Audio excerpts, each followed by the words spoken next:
بسم اللہ الرحمن الرحیم۔ السلام علیکم دوستو حضرت عمر فاروق رضی اللہ تعالیٰ عنہ کا دور حکومت قسط نمبر 33 کے ساتھ آج حاضر ہیں۔ دوستو جیسا کہ آپ لوگوں کو پتہ ہے کہ جنگ یرموک شروع ہے اور 40,000 فوج مسلمانوں کی ہے اور رومیوں کی فوج تقریباً 8 لاکھ کے قریب ہے، اور ان کے درمیان ایک خونی جنگ ہونے والی ہے جو کہ جاری ہے۔ اس سے 32 نمبر قسط کے اینڈ کے بعد 33 نمبر کچھ اس طرح شروع ہوتی ہے کہ اس کے بعد آپ نے اپنی آنکھ کے ایک گوشہ سے آسمانوں کی طرف دیکھا اور دعا کی کہ بارے الہ، ہم آپ ہی کی عبادت کرتے ہیں اور آپ ہی سے مدد چاہتے ہیں، آپ ہی کی توحید بیان کرتے ہیں اور آپ کے ساتھ کسی کو شریک نہیں کرتے۔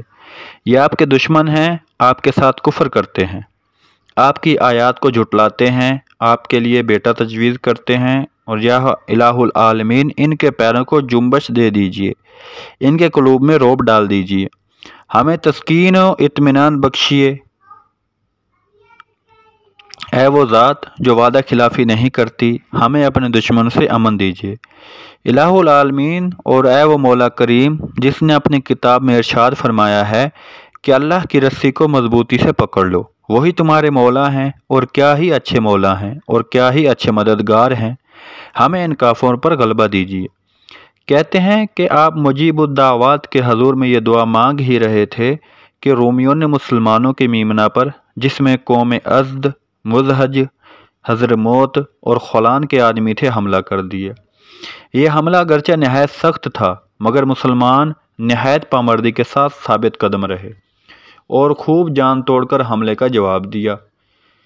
رومیوں کا دوسرا دستہ بھی انہی کی طرف متوجہ ہوا اور انہوں نے ان کا بھی نہایت صبر و جمیل کے ساتھ مقابلہ کیا اور ثابت قدمی دکھلائی۔ تیسری صف بھی انہی پر آن پڑی جس نے مسلمانوں کے پائے ثابت میں لغزش پیدا کر دی، اور کچھ آدمی اپنی جگہ اور نشانات سے علیحدہ ہو کر لشکر کی طرف ہٹنے پر مجبور ہوئے۔ بعض نے استقلال سے کام لیا اور وہ اپنے علم نشان اور علم کے ماتحت برابر رومیوں سے لڑتے رہے۔ پیچھے ہٹنے والوں میں قوم زبید بھی تھی جو اس وقت میمنہ میں کھڑی ہوئی تھی۔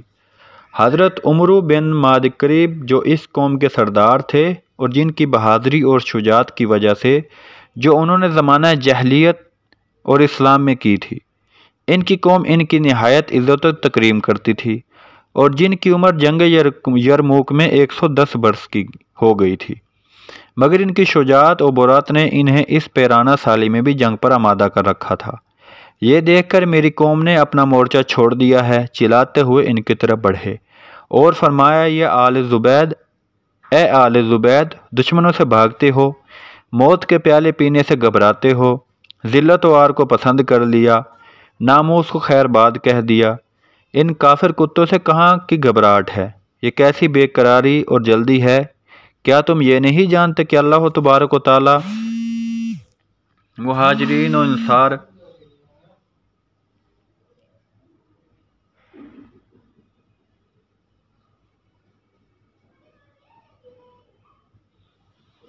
مجاہدین و صابرین کی حالت سے واقف ہیں، اور جس وقت وہ ان کی طرف دیکھتے ہیں کہ انہوں نے میری مرضیات میں صبر و استقلال سے کام لیا ہے اور میرے احکام میں ثابت قدمی دکھلائی ہے، تو وہ اعنت و نصرت سے ان کی مدد کرتے اور فتح و کامرانی سے ان کی تائید فرماتے ہیں۔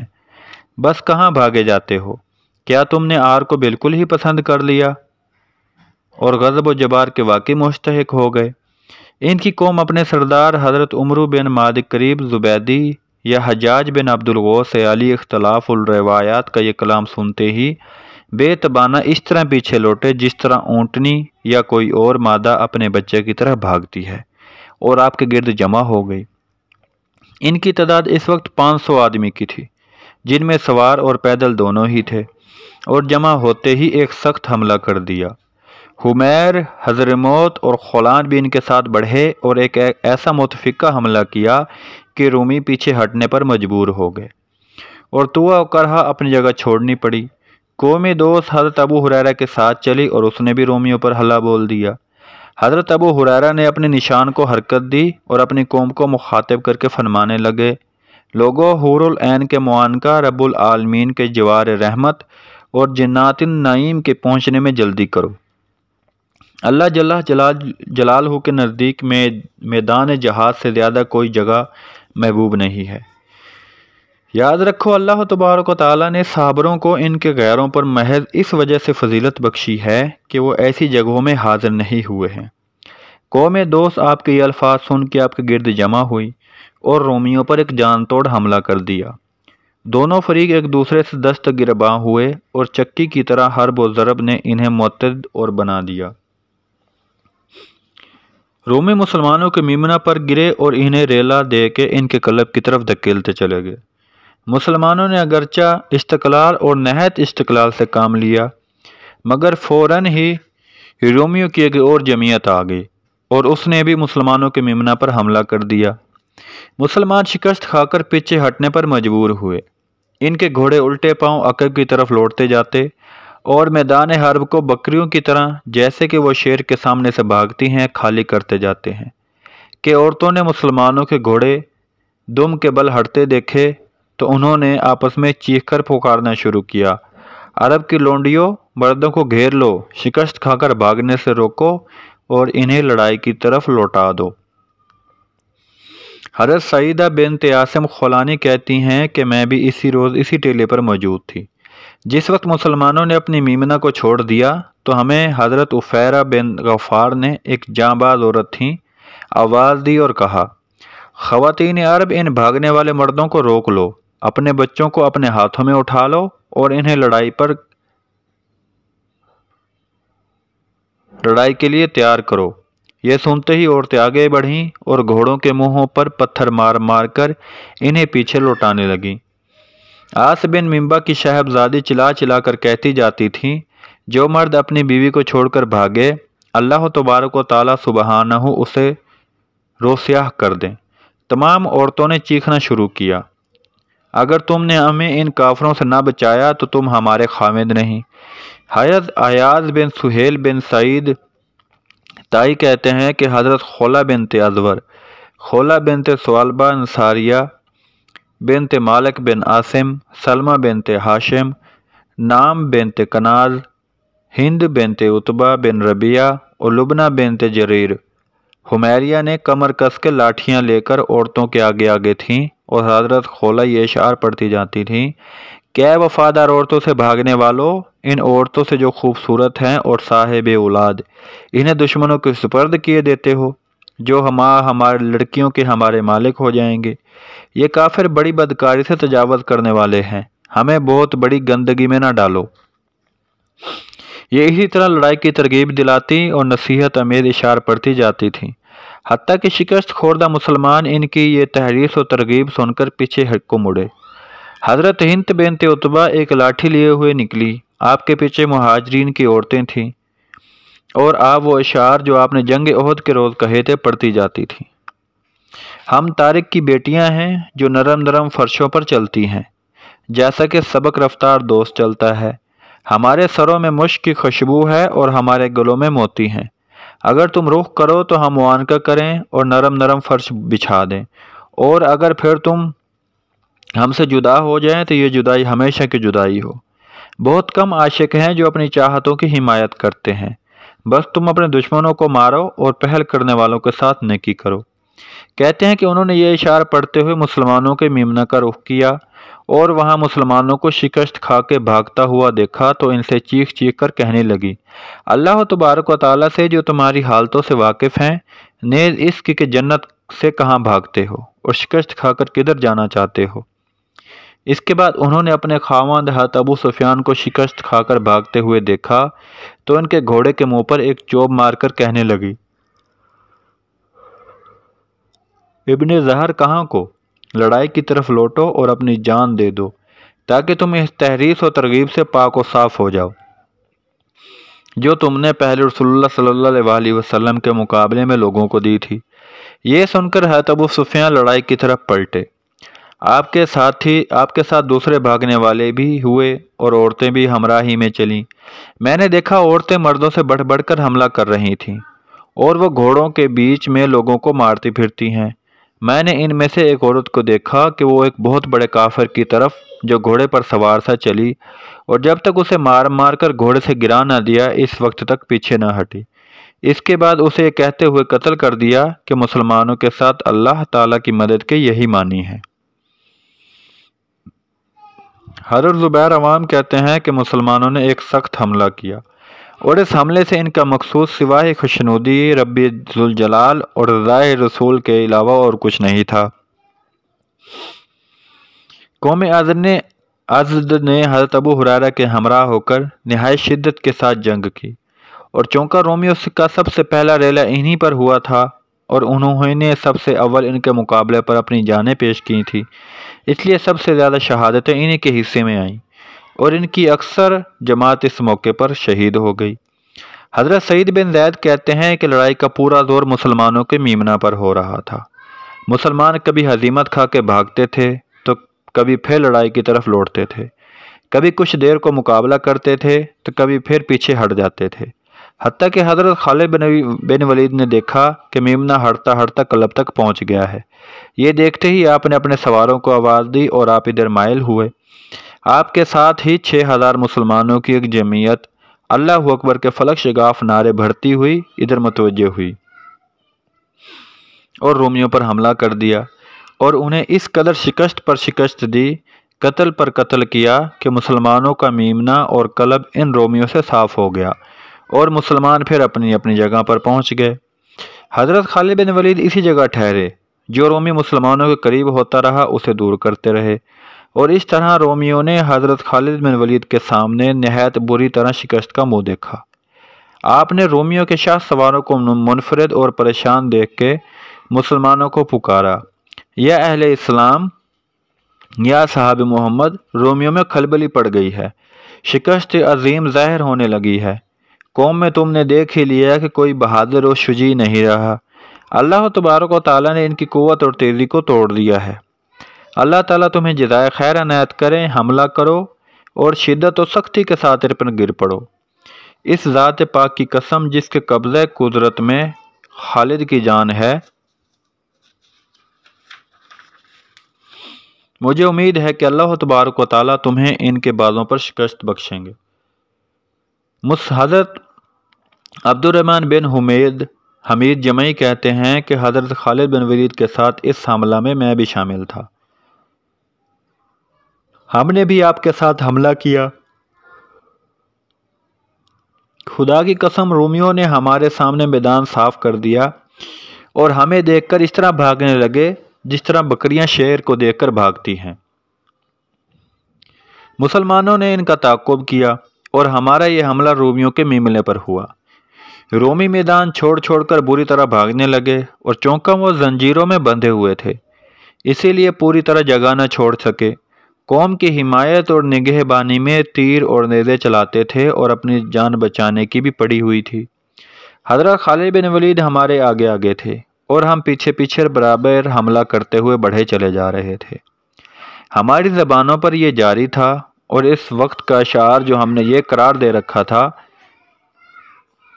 کہ یا محمد صلی اللہ علیہ وسلم امت کی خبر لیجیے، حتیٰ کہ ہم اس طرح بڑھتے ہوئے دریجان تک پہنچ گئے، جو اس وقت جواہر کی ایک سلیب لیے ہوئے اپنے اس مورچہ پر کھڑا ہوا جہاں بہان نے اسے مسلط کیا تھا۔ اس کے ساتھ ہی اس کی فوج بھی تھی جو اپنے سردار کے حملے کا انتظار کر رہی تھی کہ یہ حملہ کرے تو ہم بھی اس کے ساتھ حملہ کریں۔ جس وقت حضرت خالد بن ولید کا لشکر دریجان کے بالکل قریب پہنچ گیا تو اس کے سردار اس سے کہنے لگے، یا اہل الملک، کیا آپ ہمیں حملہ کرنے کا حکم نہیں دیتے کہ ہم حملہ کریں یا پیچھے کو لوٹ جائیں؟ دیکھیں عربوں کا لشکر ہم میں گھس آیا ہے۔ اس نے کہا، یہ ایک بہت برا دن ہے، میں اسے دیکھنا پسند نہیں کرتا اور نہ یہ چاہتا ہوں کہ اس میں حاضر رہوں۔ مجھے بادشاہ نے اس جگہ کھڑا کر دیا ہے، میں اس کھڑے ہونے کو بھی برا خیال کرتا ہوں۔ لو اس کپڑے سے میرا سر اور چہرہ باندھ دو تاکہ میں اس جنگ اور حرب و ضرب کو بھی نہ دیکھ سکوں۔ انہوں نے ایک ریشمی رومال سے اس کا چہرہ اور سر ڈھانپ دیا۔ رومی برابر قتل ہو رہے تھے کہ وہ مسلمانوں کے سامنے سے شکست کھا کھا کر بھاگے اور مسلمان دریجان تک پہنچ گئے۔ یہ اس وقت ملفوف الراس یعنی سر بندھا ہوا تھا۔ حضرت زرار اس کی طرف بڑھے اور ایک پار ہونے والا نیزہ اس کے ایسا مارا کہ یہ وہیں ڈھیر ہو گیا۔ واقدی رحمۃ اللہ علیہ کہتے ہیں کہ حضرت کہ اللہ تبارک و تعالیٰ نے مسلمانوں کے ساتھ یہ حسن سلوک کیا کہ جرجیر اور کناطر کا جھگڑا ہو گیا، جو رومیوں میں دو سب سے بڑے سردار تھے اور سب سے زیادہ فوج رکھتے تھے۔ ان میں آپس میں اختلاف پڑ گیا۔ جرجیر قوم ارمن کو لیے ہوئے رومیوں کے میمنے پر کھڑا تھا اور کناطر میسرا پر۔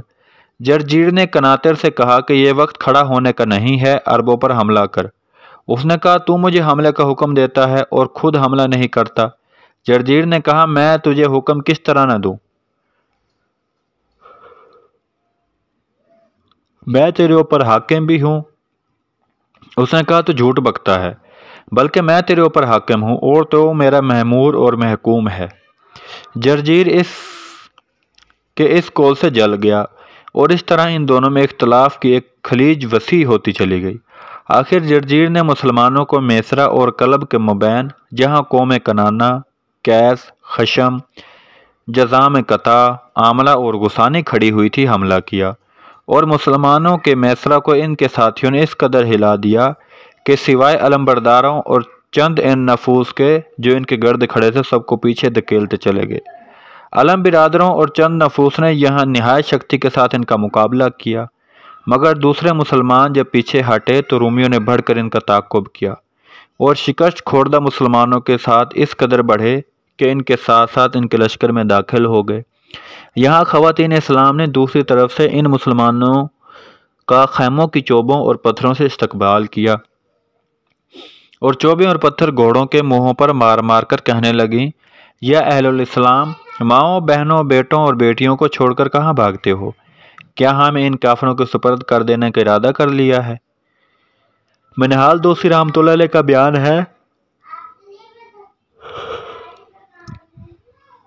کہ واللہ رومیوں سے زیادہ ہم پر ہماری عورتیں سختی کر رہی تھیں۔ آخر مسلمان ہزیمت کو دیکھ خیر بات کہہ کر پھر میدان کی طرف جھپٹے اور ایک دوسرے کو نصیحت اور وصیت کرنے لگے کہ ایک دوسرے کی حق کو حمایت کرو اور صبر سے کام لو۔ حضرت قسامہ بن شمیم کنانی مسلمانوں کے آگے آگے ہوئے اور رومیوں کے منہوں کو کبھی تلوار سے تو کبھی نیزے سے مارنے لگے، حتیٰ کہ اس طرح آپ کے 3 نیزے ٹوٹ گئے۔ آپ حملہ کرتے جاتے تھے اور یہ شعار پڑھتے جاتے تھے، میں بھونکنے والے رومی کتوں پر بہت جلد حملہ کروں گا اور میں انہیں تلوار کی ضربوں سے مار مار کر گرا دوں گا۔ میں رسول اللہ صلی اللہ علیہ وسلم کو جو بہترین امیدگاہ اور نبی خدا اور دین کے ناصح ہیں خوش کر لوں گا۔ واقدی رحمۃ اللہ علیہ کہتے ہیں کہ آپ نے پھر حملہ کیا، حتیٰ کہ آپ کی 3 تلواریں ٹوٹ گئیں۔ جب آپ کی تلوار ٹوٹ جاتی تھی یا نیزہ خراب ہو جاتا تھا تو آپ کہتے تھے کہ کوئی شخص ہے جو مجھے اللہ کے راستے میں اپنا نیزہ یا تلوار دے دے، اس کا بدلہ اور اجر اللہ تبارک و تعالیٰ دیں گے۔ اس کے بعد آپ نے قبیلہ کیس کو پکار کر کہا، یا معاشر کیس، اجر و صبر سے اپنا حصہ لے لو، دنیا میں صبر بزرگی اور عزت ہے اور آخرت میں رحمت فضیلت۔ مسلمانوں صبر کرو، میدان کارزار میں استقلال دکھلاؤ، جنگ کے لیے تیار رہو اور اللہ تبارک و تعالیٰ سے ڈرتے رہو تاکہ تم فلاح پاؤ۔ یہ سنتے ہی ان کی قوم لبیک کہتی ہوئی ان کے ساتھ ہوئی اور خوشی نہایت سرگرمی کے ساتھ ان کے ہمراہ ہو کر لڑنے لگی۔ حضرت قسامہ بن شیم کنانی رحمۃ اللہ علیہ کہتے ہیں کہ میں نے کناطر اور اس کے جمعیت کے حملے کے برابر کسی کا حملہ نہیں دیکھا۔ وہ ہم میں گھسے چلے آتے تھے اور ہم بھی ان میں گھس گئے تھے۔ حضرت خالد بن ولید 2000 صحابہ کی جمعیت کو لے کر ہماری طرف رجوع ہوئے اور آتے ہی رومیوں کو تلوار کے گھاٹ اتارنے لگے اور اس قدر شمشیر زنی کی کہ رومیوں کے پرے کاٹ کر رکھ دیے، مگر رومیوں کی کثرت اس قدر تھی کہ معلوم ہی نہیں ہوتا تھا کہ یہ لوگ قتل ہو رہے ہیں۔ حضرت خالد بن ولید جب کوشش بلیغ کے بعد لوگوں کی طرف متوجہ ہوئے تو لوگ آپس میں کہہ رہے تھے، اللہ تبارک و تعالیٰ قصاصہ بن شیم کنانی کو جزائے خیر عنایت کریں کہ انہوں نے ہمارے واسطے اس قدر تکلیف اٹھائی۔ آپ یہ سن کر حضرت قصاصہ رحمۃ اللہ علیہ کے پاس آئے اور ان کی پیشانی کو بوسہ دیا اور شکریہ کے بعد فرمایا کہ اللہ تبارک و تعالیٰ تمہیں اسلام کی طرف سے جزائے خیر عنایت فرمائے۔ حضرت ذریہ بنت حرث ٹیلے سے اتر کر آپ کے پاس یہ کہتی ہوئی آئیں، خالد نے کیا کیا، اور آپ کے پاس کھڑے ہو کر کہنے لگیں، یا ابن ولید، کیا تم ہی نے لوگوں کو لڑائی کے لیے بھاگنا سکھایا ہے۔ سپاہی اپنے سردار کے تابع ہوتے ہیں۔ اگر سردار ثابت قدمی دکھلاتا ہے تو وہ بھی ثابت قدم رہتے ہیں۔ اگر سردار بھاگ جاتا ہے تو سپاہی بھی فرار ہو جاتے ہیں۔ آپ نے فرمایا خدا کی قسم میں شکست اٹھانے والوں میں نہیں تھا۔ جو شخص گرد و غبار میں ان دشمنوں سے لڑ رہا تھا وہ میں ہی تھا۔ یہ سن کر حضوریہ کہنے لگی جو شخص اپنے سردار کو ثابت قدم دیکھ کر بھاگ نکلے اللہ تبارک و تعالیٰ اس کا برا کرے۔ 233 نمبر قسط کا یہ اینڈ ہوتا ہے۔ انشاءاللہ 34 نمبر قسط کے ساتھ بہت جلد حاضر ہوں گے دوستو۔ ویڈیو کو دیکھیں، کمنٹ باکس میں آئیں، کمنٹ کریں، ویڈیو کو شیئر کریں اور چینل ضرور سبسکرائب کریں۔ شکریہ۔